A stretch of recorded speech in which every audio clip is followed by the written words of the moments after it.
जय हिंद मेरे प्यारे साथियों, मैं अमित यादव आप सभी का स्वागत करता हूं आपके अपने परिवार सरकारी नौकरी वाले यूट्यूब चैनल पर।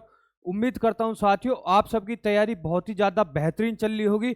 आज की हम इस वीडियो में बात करते हैं जो आपकी नई भर्ती है सीबीएसई बोर्ड की तरफ से। बहुत सारे बच्चे सीबीएसई बोर्ड से पढ़े होंगे, लेकिन उसमें नौकरी करने का अब आपको एक चांस मिला है। क्वालिफिकेशन की बात करें यहाँ पर तो आपकी यदि 12th पास है किसी भी स्ट्रीम से, चाहे आपकी आर्ट साइड से हो, कॉमर्स साइड से हो, साइंस साइड से हो, चाहे आपका पीसीबी हो, पीसीएमबी हो, कोई सी भी आपकी स्ट्रीम हो, तब भी आप इसके लिए फॉर्म भर सकते हैं।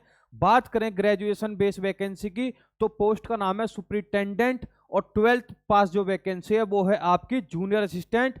सुपरिटेंडेंट की वैकेंसी जो है वो आपकी ग्रेजुएशन पास है। जैसा मैं बता चुका हूं, ग्रेजुएशन आपने की हो, चाहे बीए की हो, बीकॉम की हो, बीएससी की हो, बीटेक की हो, आपने कोई भी ग्रेजुएशन यहाँ पे की हो, तब भी आप इसके लिए अप्लाई कर सकते हैं। यहाँ पर आपकी कोई भी परसेंटेज नहीं मांगी गई है।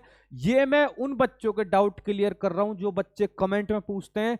ठीक है साथियों, चलिए वीडियो की शुरुआत करते हैं। इस वीडियो में हम जो डिस्कस करेंगे वो आपका करेंगे इसमें सिलेक्शन प्रोसेस क्या है। ठीक है साथियों, यहां हम देखेंगे क्वालिफिकेशन, जैसा मैं आपको बता चुका हूं 12th पास किसी भी स्ट्रीम से कितने भी परसेंटेज हो आप इसमें अप्लाई कर देना। एग्जाम पैटर्न की बात करेंगे, आपकी दो पोस्ट हैं सुपरिटेंडेंट और जूनियर असिस्टेंट के लिए, अलग अलग आपका एग्जाम पैटर्न है। जॉब लोकेशन की बात करेंगे, एज लिमिट यहां पर बहुत ही ज्यादा इंपॉर्टेंट है। एज लिमिट मैं यहां पे अभी से बता देना चाहता हूं।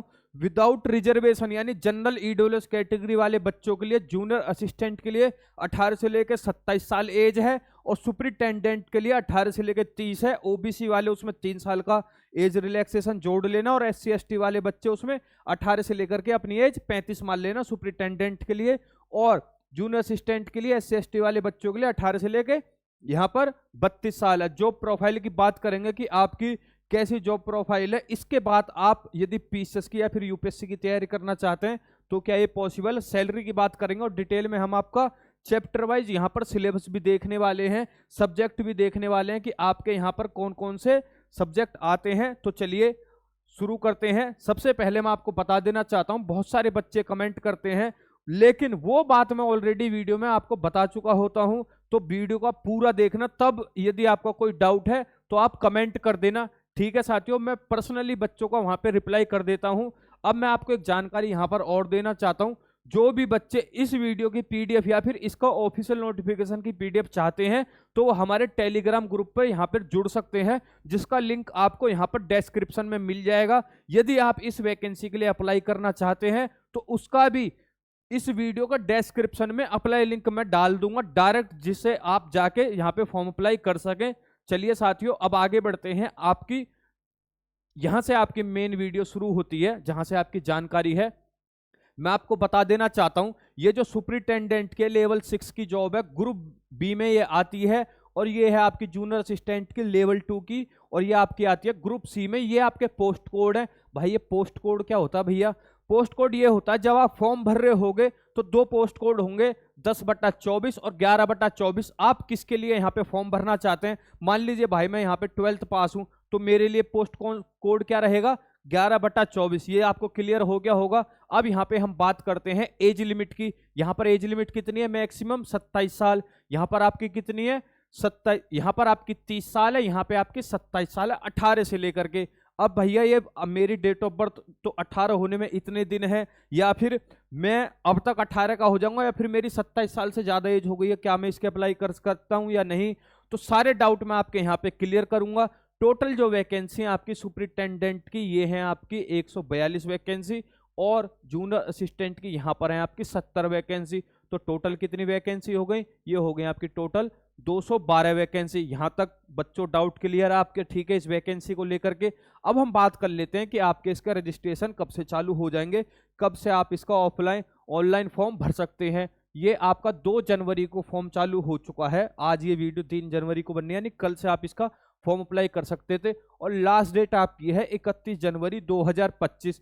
तो साथियों, वीडियो को देखते ही यदि आप इसके लिए फॉर्म अप्लाई करना चाहते हैं तो तुरंत आप इसके लिए फॉर्म अप्लाई कर देना, डिले मत करना। क्योंकि होता क्या है, किसी भी एग्जाम में या फिर किसी भी फॉर्म में बच्चे डिले करते चले जाते हैं, लास्ट के 2-3 दिन वेबसाइट पे बहुत ज्यादा ट्रैफिक होता है, तब वो फॉर्म यहाँ पे नहीं भर पाते। यदि आपका मन है कि हाँ मुझे करना ही है या फिर मुझे इसका फॉर्म भरना है, तो आप जल्दी से भर देना। ठीक है साथियों, यहाँ पे आपका क्या है, in case due to administration reason the last date of the application has to be extended, यानी आपकी लास्ट डेट यहाँ पे बढ़ाई भी जा सकती है। ठीक है, अब बात कर लेते हैं यहाँ पर रिजर्वेशन की। आपका चाहे फाइनल मेरिट जिस पे बनेगी, जिसका आपका सिलेक्शन होगा, एज लिमिट में आपको रिजर्वेशन चाहिए, तो आपको यहाँ पर क्या चाहिए, reservation for SC ST OBC। OBC में कौन से बच्चे, जो नॉन क्रीमी लेयर में आते हैं यानी NCL में आते हैं, जिनकी सालाना इनकम क्रीमी लेयर से कम होती है। सेंटर लिस्ट का आपके पास क्या होना चाहिए, जाति प्रमाण पत्र यहाँ पर आपका होना चाहिए। कब तक का यहाँ पर आपको होना चाहिए, जब तक आपकी लास्ट डेट खत्म ना हो जाए। यहाँ पे लिखा भी है, आप पूरा इस वाले को आप पढ़ लेना। A person seeking appointment on the basis of reservation OBC central list must be insure he she possess the caste community certificate applicable for centre list only and does not fall in creamy layer. यानी जो आपका, यदि आप reservation उठाना चाहते हैं, फायदा उठाना चाहते हैं, तो आपको यहाँ पर OBC नॉन क्रीमी लेयर में आना होगा, जो सेंटर लिस्ट की होती है। मैं भाई यूपी से हूं, क्या मैं अपना जाति प्रमाण पत्र बनवा लेता हूं OBC का, क्या वो इसमें मान्य होगा? या फिर मैं झारखंड से हूं, बिहार से हूं, तो बच्चों आपको यहाँ पर रिजर्वेशन नहीं मिलेगा। सीधी सीधी बात है, आपको सेंटर का ही यहाँ पर सर्टिफिकेट बनवाना पड़ेगा। अब आगे बात कर लेते हैं आपकी एज रिलैक्सेशन की। एज रिलैक्सेशन जैसे मैं बता भी चुका हूं, सुपरिटेंडेंट के लिए यहाँ पर कितनी है, 18 से लेकर के 30 साल एज है, और जूनियर असिस्टेंट के लिए यहाँ पर कितनी है, ये है आपकी 18 से लेकर 27 साल। अब आप इसमें अपनी यहाँ पर जोड़ सकते हैं, 18 से लेकर के 35 साल किसके लिए एज हो गई, SC ST वाले बच्चों के लिए। क्लियर, यहाँ पे OBC नॉन क्रीमी लेयर के लिए आपकी यहाँ पे 10 साल का है। PWBD ये क्या होता है, फिजिकल विद बेंचमार्क डिसेबिलिटी, ये इसकी फुल फॉर्म है। यानी जो हमारे दिव्यांग साथी हैं, चाहे वो जनरल कैटेगरी से हो, OBC से हो, जनरल वालों के लिए यहाँ पर जो दिव्यांग है उनको 10 साल का एज रिलैक्सेशन मिलेगा। यानी 18 से लेकर के 40 साल तक वो सुपरिटेंडेंट के लिए यहाँ पे फॉर्म भर सकते हैं। यदि वो दिव्यांग भाई और OBC में आता है तो उसको 13 साल का यहाँ पर एज रिलैक्सेशन मिल जाएगा। SC ST में आते हैं तो यहाँ पर आपको 5 साल का यानी 15 साल का यहाँ पर एज रिलैक्सेशन देखने के लिए मिल जाएगा। ये आपकी एक्स सर्विसमैन की है और ये आपकी वुमेन की है। वुमेन को यहाँ पर आपका सीधा सीधा 10 साल का एज रिलैक्सेशन मिल जाएगा। अब यहाँ पर बात होती है आपकी कि भाई आपकी जो एज लिमिट है वो किस पे काउंट होगी, वो होगी साथियों आपकी 31 जनवरी 2025 तक आप यहाँ पर 18 साल के हो जाने चाहिए। ठीक है साथियों, या फिर इस डेट तक आपकी जो एज है वो क्या कहते हैं 18 से लेके 27 साल 1 दिन के भी आप ना हो, ये डेट आपकी क्रूशियल डेट है। इस पे आप अपने क्या कर लेना, कैलेंडर से अपने डेट ऑफ बर्थ से इसको मिला लेना कि आप इस तारीख तक ज्यादा तक के तो नहीं हो रहे हो। ठीक है साथियों, अब आगे बढ़ते हैं। अब देख लेते हैं आपका यहाँ पर सिलेक्शन प्रोसेस क्या क्या है, आपकी क्वालिफिकेशन यहाँ पे क्या मांगी गई है। यहाँ पे सीधा सीधा आपका लिख दिया गया है कि भाई bachelor degree from a recognised university या फिर इसके इक्विवेलेंट। बैचलर डिग्री चाहिए किसी भी स्ट्रीम में, किसी भी आपकी यूनिवर्सिटी से, चाहे आपकी बिहार की यूनिवर्सिटी हो, आपकी उत्तर प्रदेश की हो, या फिर आपकी झारखंड की, ऑल इंडिया कोई भी यूनिवर्सिटी हो जो की मान्यता प्राप्त हो, उस पे आप यहाँ पे फॉर्म भर सकते हैं। यहाँ पर बस ऐसे ही लिखा है, इसका कोई क्वालिफिकेशन में या फिर फॉर्म भरने में आपका कोई भी रोल नहीं है। बस आपको यहाँ पे कंप्यूटर की नॉलेज हो या ना हो, जब भी वो फॉर्म भरते पूछे कि भाई आपको कंप्यूटर की नॉलेज है, आप कंप्यूटर थोड़ा बहुत चलाना जानते हो। जैसे भी बहुत बच्चे भाई फोन कोई सीखता थोड़ी है, कंप्यूटर जिस बच्चे के पास होगा उसको जानता ही होगा। बस आपको यहाँ पे यस टिक कर देना जब आप फॉर्म फिल करो। अब यहाँ पे हम बात कर लेते हैं आपकी मोड ऑफ रिक्रूटमेंट की। मोड ऑफ रिक्रूटमेंट होगा आपका टीयर 1 और टीयर 2 में। किस पोस्ट के लिए भैया, ये है पोस्ट आपकी सुपरिटेंडेंट की। यहाँ पर आपका MCQ based preliminary screening examination होगा, यानी आपका यहाँ पर होगा CBT कंप्यूटर बेस्ड टेस्ट होगा। उसके बाद आपका टीयर 2 में ही होगा OMR बेस्ड टेस्ट और आपका डेस्क्रिप्टिव टेस्ट यहाँ पर आपका होने वाला है। टाइपिंग की बात कर लेते हैं तो आपकी यहाँ पर 35 वर्ड पर मिनट आपकी इंग्लिश में चाहिए, या फिर आपकी 30 वर्ड पर मिनट यहाँ पर हिंदी में चाहिए। या तो आपको इंग्लिश की टाइपिंग आनी चाहिए, इंग्लिश की नहीं आती है तो आपको हिंदी की यहाँ पर 35 वर्ड पर मिनट यहाँ पर आपकी टाइमिंग आनी चाहिए। ठीक है साथियों, आगे बात कर लेते हैं आपके इसके लिए जूनियर असिस्टेंट के लिए। तो सीधा सीधा लिखा हुआ है 12th क्लास और या फिर इसके equivalent qualification from a recognised board या फिर यूनिवर्सिटी। सीधा कुछ यहाँ पे नहीं मांगा गया है कि भाई आपकी 12th में मैथ होनी चाहिए या फिर कुछ भी होना चाहिए, ऐसा कुछ भी यहाँ पर नहीं मांगा गया। वरना यहाँ पे साफ साफ लिखा होता है कि आपकी 12th मैथ फिजिक्स से चाहिए, तभी आप इसमें फॉर्म भर सकते हो। इसमें आपका साथियों यहाँ पर कुछ भी नहीं मांगा गया है। ग्रुप सी की आपकी ये वैकेंसी है, 18 से लेकर 27 साल आपकी एज लिमिट है। टाइपिंग स्पीड इसमें भी 35 वर्ड पर मिनट इंग्लिश के लिए है, 30 वर्ड पर मिनट यहाँ पर आपकी हिंदी के लिए है। यहां तक क्लियर है, दोनों की टाइपिंग सेम है। एज लिमिट में 3 साल का अंतर है। आपका क्या होगा इसमें, जो होगा सिलेक्शन होगा आपका MCQ based preliminary screening test, साथ में ही टाइपिंग टेस्ट होगा 35 वर्ड पर मिनट इंग्लिश में और 30 वर्ड पर मिनट हिंदी में। ये आपका क्वालिफाइंग का रहेगा, इसका आपका एक भी नंबर यहाँ पर नहीं जुड़ने वाला है। ठीक है साथियों, अब आगे हम बात कर लेते हैं आपकी मोस्ट इंपॉर्टेंट एग्जामिनेशन फीस के बारे में। एग्जामिनेशन फीस क्या है भाई साहब, पहले उनके लिए बता देता हूं जो ये फॉर्म बिल्कुल फ्री भर सकते हैं। जो ये फॉर्म बिल्कुल फ्री भर सकते हैं तो साथियों आज आप तुरंत इसको भर देना। यदि आप एससी कैटेगरी से हो, एसटी से हो, दिव्यांग हो यानी फिजिकल विद बेंचमार्क डिसेबिलिटी में आते हो, एक्स सर्विसमैन हो या फिर वुमेन हो या फिर सीबीएसई में आप डिपार्टमेंटल कैंडिडेट हैं यानी आप सीबीएसई डिपार्टमेंट में काम करते हैं, तो आपकी यहाँ पर फीस है साथियों 0 रुपया। कितनी है भैया, 0 रुपया है। आपको कोई भी फॉर्म फीस यहाँ पर नहीं देनी, अपना ही फोन उठाना है, अपने ही फॉर्म से आपको फॉर्म भर देना अपने ही फोन से। ठीक है, यहाँ पर अब फीस किसके लिए लगेगी, जो जनरल कैटेगरी में है, ओबीसी में है। ओबीसी में creamy layer, non creamy layer के लिए भी लगेगी भैया, क्योंकि नॉन क्रीमी लेयर को तो वहां रिजर्वेशन मिल रहा था। साथियों चाहे आप क्रीमी लेयर हो चाहे आप नॉन क्रीमी लेयर हो, आपकी यहाँ पर फीस यहाँ पर पूरी 800 रुपये लगने वाली है। यदि आप जनरल ओबीसी ईडब्ल्यूएस कैटेगरी से हैं तो आपकी फीस यहां पर 800 रुपये लगेगी। यदि जो हमारी फीमेल महिला है यानी आपकी फीस यहां पर नहीं लगने वाली है। आप चाहे किसी भी कैटेगरी से बिलोंग करते हो, सीधा सीधा यहां पर वुमेन लिखा हुआ है, चाहे जनरल कैटेगरी की फीमेल हो, ओबीसी कैटेगरी की हो, ईडब्ल्यूएस कैटेगरी की हो, उसकी यहां पर फीस 0 रुपये लगने वाली है। तो इस फीस को सिर्फ लौंडे भरने वाले हैं, ओबीसी, जनरल और ईडब्ल्यूएस कैटेगरी वाले बच्चे। ठीक है साथियों, अब यहां पे हम बात कर लेते हैं स्कीम ऑफ एग्जामिनेशन कि आपकी स्कीम क्या होने वाली है, एग्जाम पैटर्न क्या होने वाला है। तो आपका जो एग्जाम होगा उसका यहां पर डिटेल में सिलेबस लिखा हुआ है, जैसे कंपोनेंट ऑफ द टेस्ट। ये मैंने अपने मन से आपका नहीं बनाया है, सीधा सीधा ऑफिशियल नोटिफिकेशन से आपका लिया गया है। करंट अफेयर या फिर जनरल अवेयरनेस में क्या क्या आएगा, major current events and issues of India and world यानी सीधा सीधा करंट अफेयर। ठीक है, events of national and international importance, person and places in recent news यानी जो आपके खत्म हुए हैं, मतलब कि जिनकी डेथ हो गई और फेमस पर्सनैलिटी थे या फिर अपॉइंटमेंट्स। ठीक है, वो सब आप देख लेना। Game and sports related activities, social media, role of ICT and AI in modern time. भाई एआई वगैरह और कंप्यूटर का थोड़ा आपको नॉलेज होनी चाहिए। इसके कितने क्वेश्चन है भैया, 3 क्वेश्चन है आपके यहाँ पर, और आपका क्या लिया गया है, सीधा सीधा आपके 90 मार्क्स के हैं। यानी एक क्वेश्चन कितने नंबर का यहाँ पर साथियों, आपका 3 नंबर का यहाँ पर आपका एक क्वेश्चन यहाँ पर रहने वाला है। अब थोड़ा हम ऊपर बात कर लेते हैं, ऊपर थोड़ी इंपॉर्टेंट बात लिखी हुई है। इसने ये बोला है कि भाई जब हम आपका टीयर 1 करा लेंगे, जितनी भी हमारी वैकेंसी है यहाँ पे 142 वैकेंसी है, तो एक सीट पे हम यहाँ पर 10 बच्चे बुलाएंगे। कहाँ पे, टीयर 2 के लिए।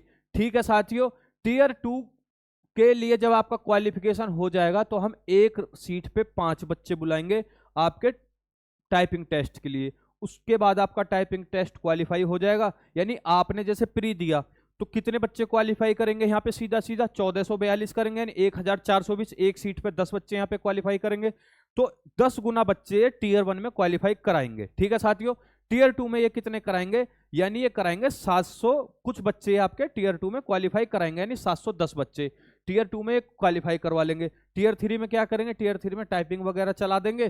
टाइपिंग हटा करके जो बच्चे टाइप कर पा रहे हैं ठीक है, नहीं तो उनको डिस्क्वालीफाई करके सीधा सीधा फाइनल मेरिट यहाँ पर आपकी निकाल दी जाएगी। अब यहाँ हम बात कर लेते हैं आपकी रीजनिंग की। रीजनिंग में क्या क्या है, analytical reasoning, mental ability, number series, letter series, ये सब आप चाहें तो स्क्रीनशॉट ले सकते हैं, वरना टेलीग्राम में जुड़ जाना, सीधा सीधा आपको ऑफिशियल नोटिफिकेशन मैं आपको सेंड कर दूंगा। ठीक है, यहाँ पर आपका क्या है, 30 क्वेश्चन आपके 90 नंबर के हैं। ठीक है साथियों, अब यहाँ पर आपके आगे बढ़ते हैं। यहाँ पर यदि आप थोड़ा रोक के इसको पढ़ना चाहते हैं तो पढ़ सकते हैं, वरना हम आगे बढ़ते हैं। पार्ट 3 में आपकी क्या है, मैथ है, arithmetical and numerical ability data interpretation. Arithmetic में आपका क्या है, number system, number, natural number, integer, rational and irrational number, real number, HCF, LCM, average, ratio, proportion, वही जो आपका यहाँ पर अरिथमेटिक का रहता है। सीधा सीधा 30 क्वेश्चन है आपके 90 नंबर के, यानी एक क्वेश्चन यहाँ पे आपका 3 नंबर का है। इसको आप थोड़ा अच्छे से देख लेना, ये आपका एडवांस का है, ठीक है, एडवांस मैथ हम इसे बोलते हैं। आगे हम बात कर लेंगे, यही आपका मैथ का पार्ट है, ज्योमेट्री भी इसमें आएगी, स्टैटिक्स भी यहाँ पर आएगी। जो बच्चा यहाँ पे मैथ में थोड़ा कमजोर है उसको थोड़ी सी मेहनत करने की जरूरत है। मेहनत क्या भाई, पूरी मैथ आप पढ़ने मत लग जाना, आपको सिर्फ उतना ही पढ़ना है जितना यहाँ पे लिखा हुआ है। यानी आप स्टैटिक्स यूट्यूब पे डालेंगे, सीधा सीधा बार ग्राफ डालेंगे तो आपको बार ग्राफ के बारे में पता चल जाएगा, 1-2 क्वेश्चन करेंगे आपको समझ में आ जाएगा।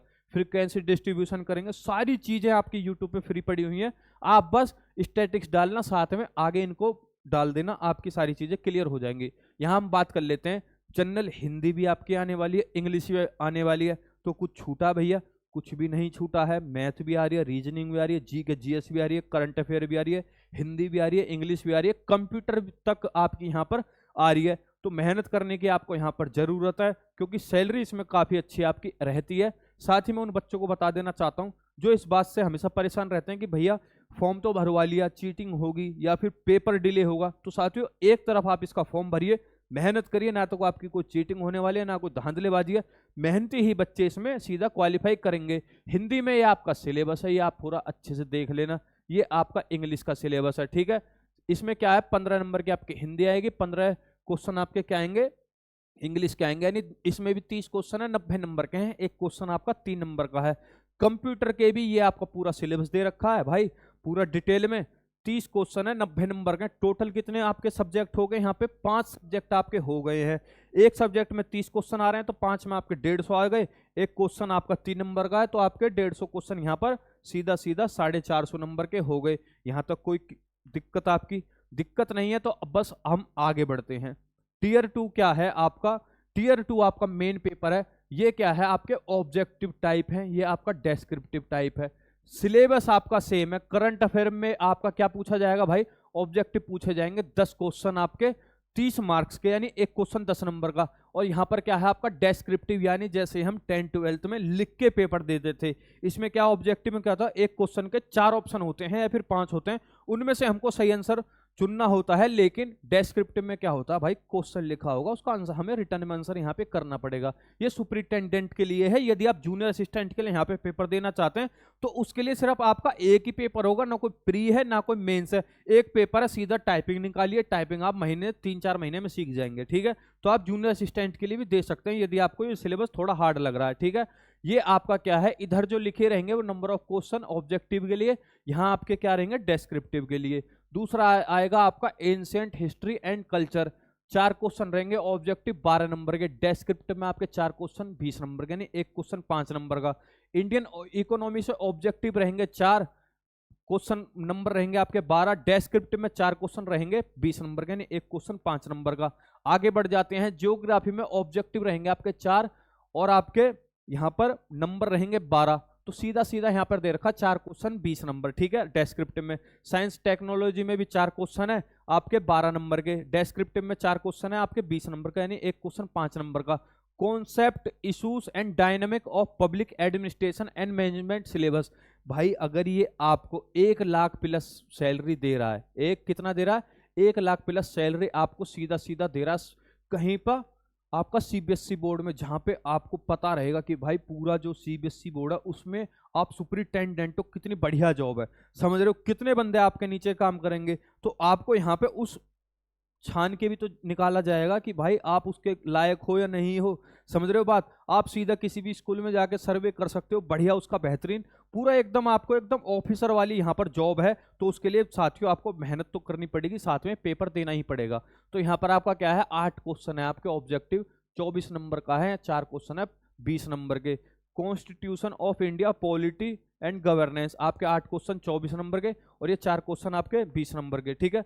टोटल क्या है भाई, आपके ऑब्जेक्टिव है 50 क्वेश्चन ऑब्जेक्टिव में टीयर 2 में, और आपके क्या है नंबर कितने के हैं भाई, ये 150 के, यानी एक क्वेश्चन 3 नंबर का है। और यहाँ पर आपके 30 क्वेश्चन रहेंगे डेस्क्रिप्टिव, जिसको आपके लिख के आपको उत्तर देना है अपने मन से या फिर पढ़ करके, ठीक है।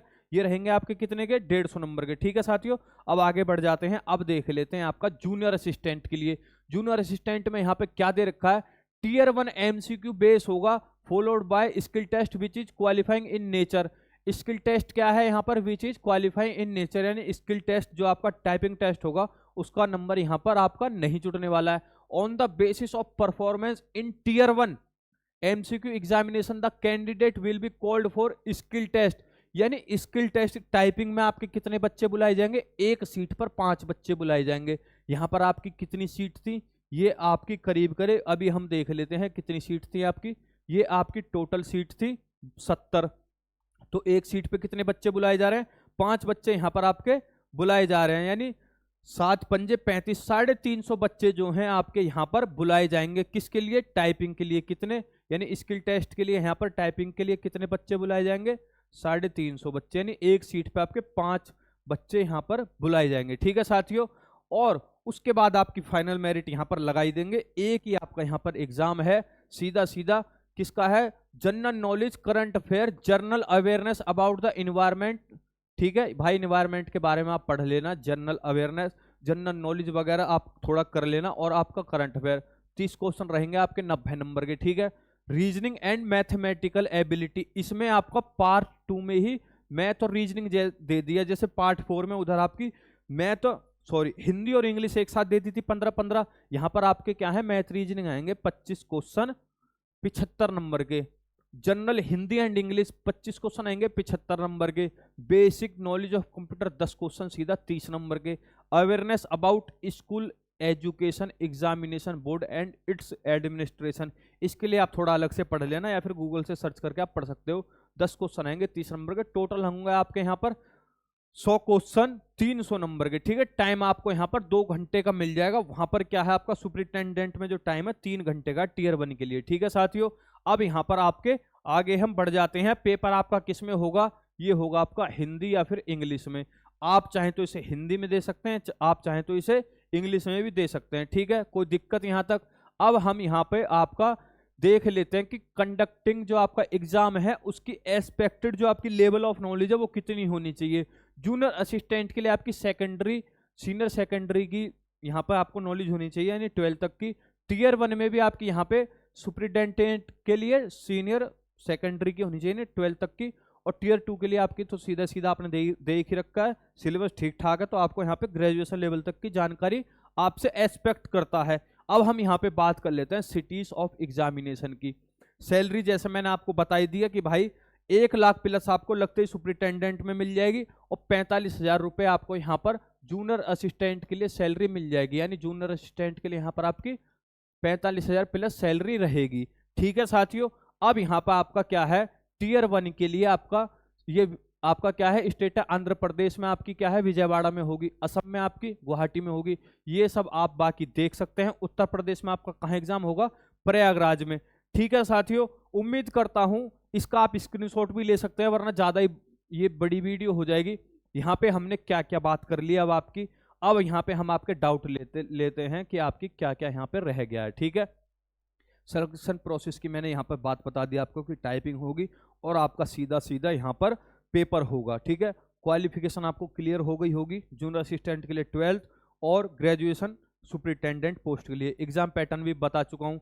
जॉब लोकेशन, अब यहाँ पर हम जॉब लोकेशन की बात कर लेते हैं।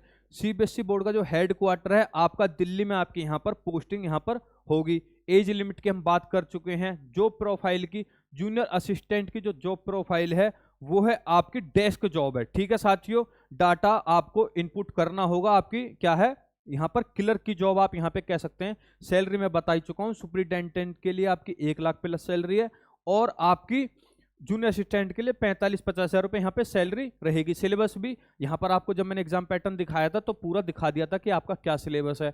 यदि आपको इसकी ऑफिशियल नोटिफिकेशन की पीडीएफ चाहिए तो आप हमारे टेलीग्राम में जुड़ सकते हैं, जिसका लिंक मैंने डिस्क्रिप्शन में दे दिया है। उम्मीद करता हूं कि साथियों आपको इस वीडियो में जितनी मैंने जानकारी देने की कोशिश करी है पूरा मैंने इसमें आपका कुछ भी नहीं छोड़ा है, जब पूरा मैंने इसमें दिमाग लगाया कि बच्चे यहाँ पे क्या क्या डाउट पूछ सकते हैं। मिलते हैं आपसे नेक्स्ट वीडियो में, लेकिन मैं आपको यहाँ पे एक अनाउंसमेंट और कर दे रहा हूँ। किसी भी बच्चे का जो मैंने वीडियो में नहीं बताया है, वो अगर उसका यहाँ पर डाउट है जेन्युइन, तो मैं खुद से उस बच्चे का रिप्लाई करता हूँ। तो मिलते हैं आपसे नेक्स्ट वीडियो में, जब तक के लिए जय हिंद, जय भारत।